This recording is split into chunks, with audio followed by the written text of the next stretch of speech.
So today's lesson is going to be on solubility.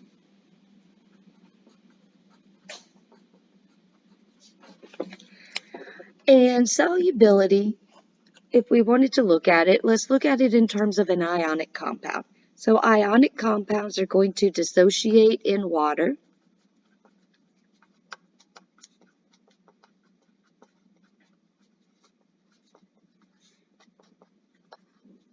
And what this means, if we were to look at an example, if I was to take sodium chloride, table salt, that's the salt you put on your food, and I was to put it in water, I would receive sodium ions and chloride ions.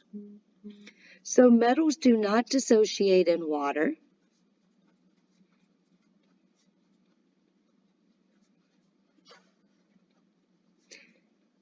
Which is good because we use metals like copper, for example, for the wiring in our houses. So imagine if a metal dissociated in water and your roof had a leak in it and some water touched that copper wiring and it dissolved. That would be terrible, right? So it's a really good thing that metals don't dissociate in water.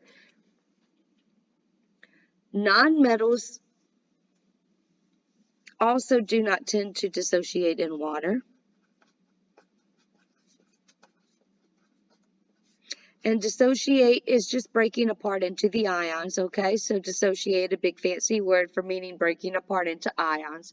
All right, let's look at molecules. So ionic compounds dissociate in water. Let's look at a molecule. And let's say I have two sugar molecules. So sugar is a solid. It is a solid because of these intermolecular forces from our previous unit.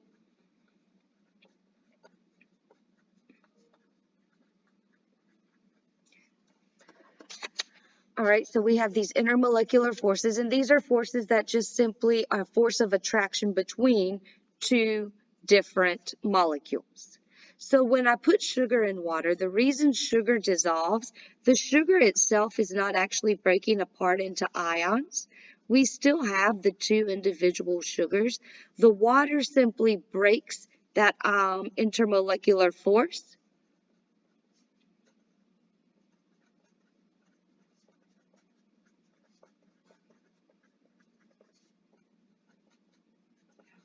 Right?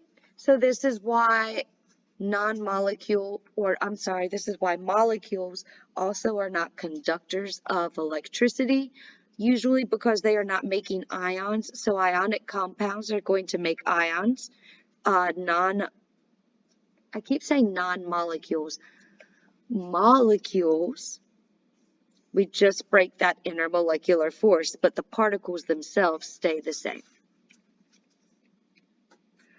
All right, so in previous science courses, you heard the term like dissolves like, but what does this actually mean? So now that we have learned some additional information, like dissolves like means polar dissolves in polar.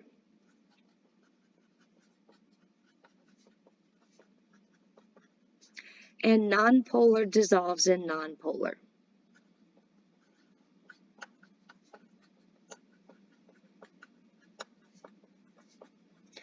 So in previous science classes, you had not learned enough information to draw the Lewis structures of molecules and determine if they were polar or nonpolar, so we stopped here at like dissolves like. However, this is not descriptive enough, and you will not receive any credit if you tell me like dissolves like. Polar dissolves in polar, nonpolar dissolves in nonpolar, and this is a review from a previous unit, so if you need to, you may want to go back and look and review those notes on how to determine if a molecule is polar or nonpolar. So let's do an example. Will water and C3H7OH dissolve when placed together in a container?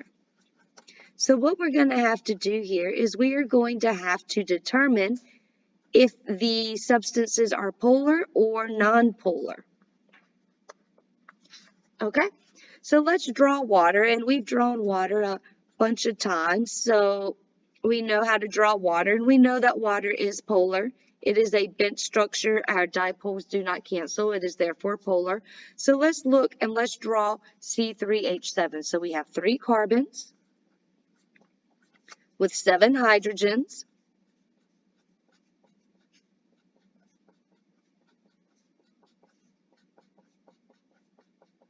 And then we have this OH. And our oxygen has 2 lone pairs. So when we look at this compound, this is also polar. We notice that surrounding our carbons are the central atom. We have hydrogen.